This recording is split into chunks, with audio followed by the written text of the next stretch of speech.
Đi săn thú cưng nay đã 3 đời, nghề truyền thống của gia đình tôi. Từ thời ông bà, cha mẹ, mỗi mùa con nước rồi lại ra sông ra rạch, tay không vặt với vài dụng cụ thô sơ để bắt tôm, cua, cá. Thường thì cũng quen thôi, nhưng lần này tôi bất ngờ gặp một điều hiếm hoi mà trong mấy đời đi săn tôi mới gặp. Một con cua đang lột vỏ. Người miền quê ai cũng biết cua lột vỏ, nhưng mà để tận mắt chứng kiến cua lột vỏ thì hiếm khi thấy lắm. Người miền quê ai cũng biết cua lột vỏ đem chế biến kiểu nào cũng ngon, nướng, nấu canh, xào, hấp chân, vân vân. Món nào cũng là tuyệt phẩm trần gian. Cũng từ đó tôi mới nhớ lại mấy chục năm theo nghề gia truyền của gia đình. Tuy tiền bạc thì ít, nhưng mà tôm cá rất mênh mông. Xin mời các bạn cùng nghe kể lại, vừa tâm sự, vừa tự sự, vừa là một mảnh hồn quê. Ngày nhỏ đi theo cha, chưa biết bắt gì, chỉ ham mò cua bắt cá dưới bùn.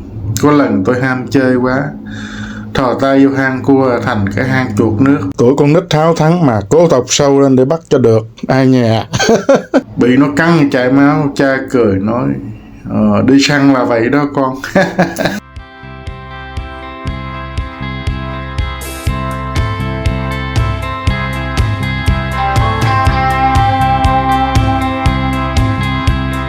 Hên thì tôi có tôm có cá, xui thì kiến muỗi ruồi. Nhưng cũng nhờ vậy mà tôi học được nhiều cái nhìn thấu đáo dưới nước, cách nghe tiếng động dưới lòng sông mà đoán được chỗ có tôm cua cá. Trên bên nước tiếng cười gian, con thơ lấp lánh bùn vàng tuổi thơ. Cha cười bảo học nghề vô, mai sao con nhớ sông hồ giữ chân. Nhưng ngày nào cũng có lúc gian nan, cũng có lúc con nhìn thấy cả niềm sầu tháng năm. Nhưng cũng mang ngày bội thu, cũng có ngày rất là may mắn. Cá rô, cá lóc, tôm càng, cua tôm đủ thứ, dính đầy khoang ghe mà không ăn hết. Cha thường kêu mấy đứa nhỏ chạy qua hàng xóm để chia phần. Ở nhà quê thì cái tình còn quý hơn, con cá rất là nhiều. Có khi chỉ vài con cua con tép đem biếu nhau mà thành câu chuyện kể suốt cả một mùa mưa. Con nước rộ, cá tôm đầy, tiếng cười giòn giã tình này chứa chan. Bên bếp lửa khói bay cao, hương cua cá quyện ngọt ngào mái chanh. Hôm nay trong hành trình mình, tôi bắt gặp con cua đang lột vỏ. Một điều thú vị. Đây là lần đầu tiên bao năm trong đời đi săn. Chuyện nhỏ bé thôi nhưng khiến tôi cũng vui lạ. Bởi đời người cũng như cua, đâu lúc nào cũng gặp mắc mát. Mấy cha con ra sông, trời bất chợt giông gió, lưới giăng sông thì mưa như trút. Cá chưa kịp thu thì nước nó cuốn hết. Quần áo tơi tả, ghe xuồng, nước ướt sũng ngồi đó mà tát nước không kịp. Nhìn cha lặng lẽ gom từ sợi lưới, tôi mới hiểu săn bắt thủ công không phải lúc nào cũng vui. Nó cũng là một thử thách, là mồ hôi, có khi cả và nước mắt.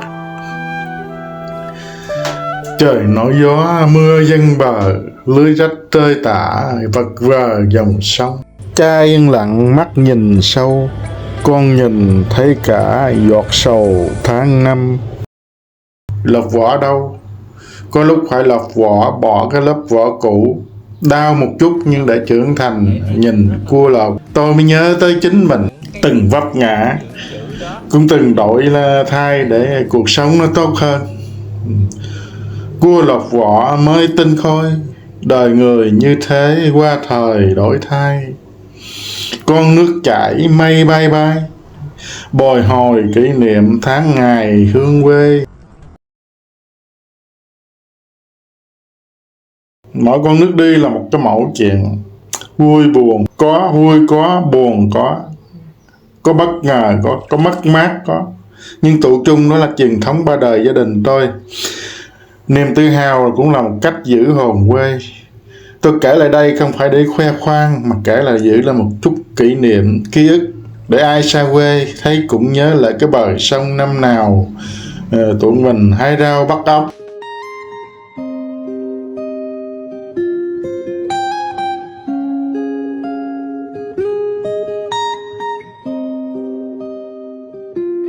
Mong rằng mai sau á, dù có đi đâu về đâu, tôi và cùng mọi người cũng vẫn nhớ là những cơ hội cầm chiếc khôm, chiếc lưới cây vợt để nói tiếp câu chuyện của quê hương mình.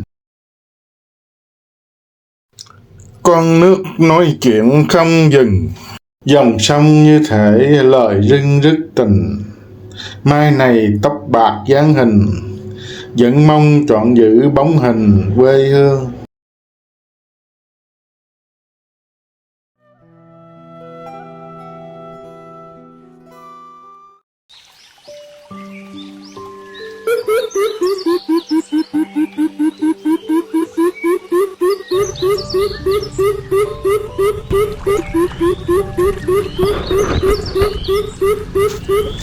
Có khi bắt cá rảnh tay, lội lên lội xuống nên mệt ngoài đôi chân. Có lắm lúc bắt không kịp, có lắm lúc rồi nó quẩn vậy đó các bạn, phải ra kiếm hang chờ ngay. Đi đó là út qua không có gì nạt vậy nè, con đánh đẩy út không nọ ở đó là con đẩy vô đầu nó luôn, nói vô đầu nó bạn đỡ qua để dám tục vô. Nắm cái đuôi út bịch cái đầu Lặn lên cái nổi lên con tôm, nổi lên là một có con tôm. Cái càng nó kẹp đau lắm á Quân à. Đau lắm.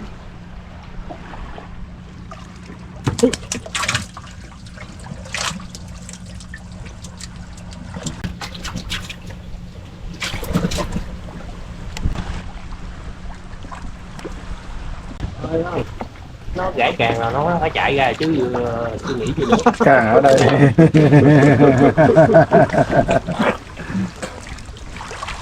Có con nào mà độ kẹp buông càng là phải chạy, lực nào giờ.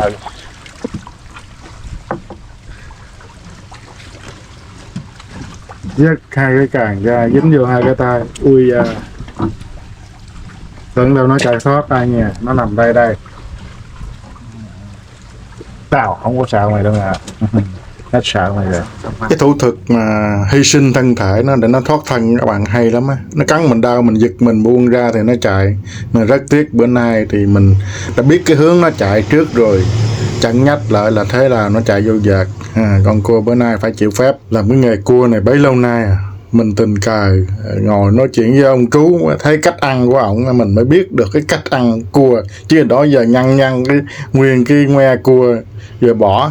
Không ngờ là bây giờ mình ăn cái cách này nó thật là hay, ăn trọn vẹn thịt cua từ trong ra ngoài mình ăn hết luôn. Mình lấy cái khúc nhỏ mình nông cái khúc lớn, mình nông 3 khúc ra toàn bộ cái ngoe cua, ăn thịt hết trơn, không có chừa miếng nào luôn. Cái đây là chỗ cái miệng của nó nè, cái miệng nó ăn có nhiều tạp chất, cái dơ mình bỏ ra ha, rồi mình ăn là cái phần còn lại thì mình ăn những cái phần màu đỏ, đó là những cái gạch cua, đó là cho gần cái phần miệng đó nó tạp chất nó dơ, nó để nó nhai á. Còn cái phần này nếu mà cua có gạch thì mình nên để lấy cái ăn cái phần đỏ, còn cua không có gạch thì ở dưới cái yếm nó trống trơn các bạn. Còn cua cái thì nó yếm nó bự, còn cua đực thì cái yếm nó dài. Đàn ông mình sao là nó vậy đó, cua cái phụ nữ thì sao nó giống y chang vậy, nó tròn tròn bụm vừa bụm tay. Còn cái phần ăn cái càng cua trước tiên này mình cắt mấy cái gai bỏ bớt đi. Rồi đó, bắt đầu mình cắt bên hông, mình banh cái càng kẹp nó ra, mình cắt bên hông, hai bên hông nó không có dính miếng thịt nào đó. Rồi mình cắt hai cái ngạnh nó ra nữa, thế là mình lấy nguyên cái miếng thịt cua ra luôn.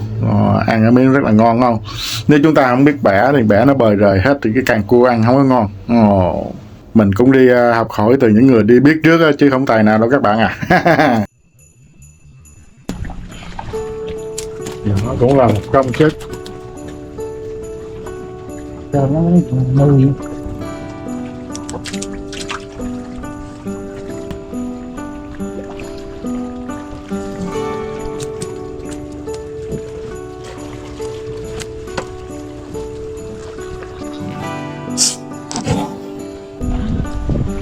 Bắt một con bự, một con tôm bự. Dạ quá.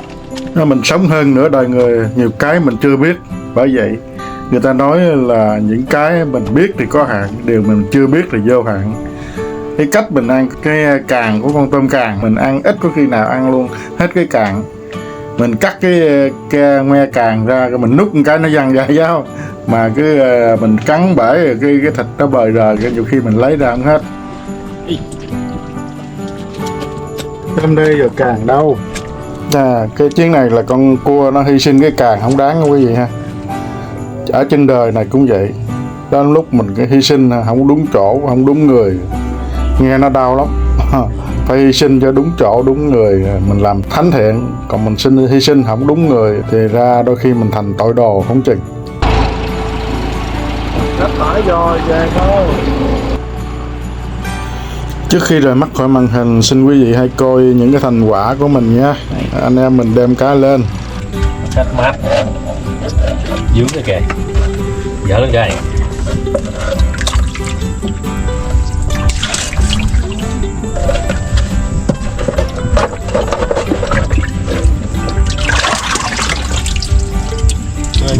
Ba ký rưỡi. Bà. Tôm lớn ra. Còn lại những cái tôm ra nhỏ nhỏ nhỏ nha ăn. Nó bị nước dứa. Cái này cũng để ăn luôn.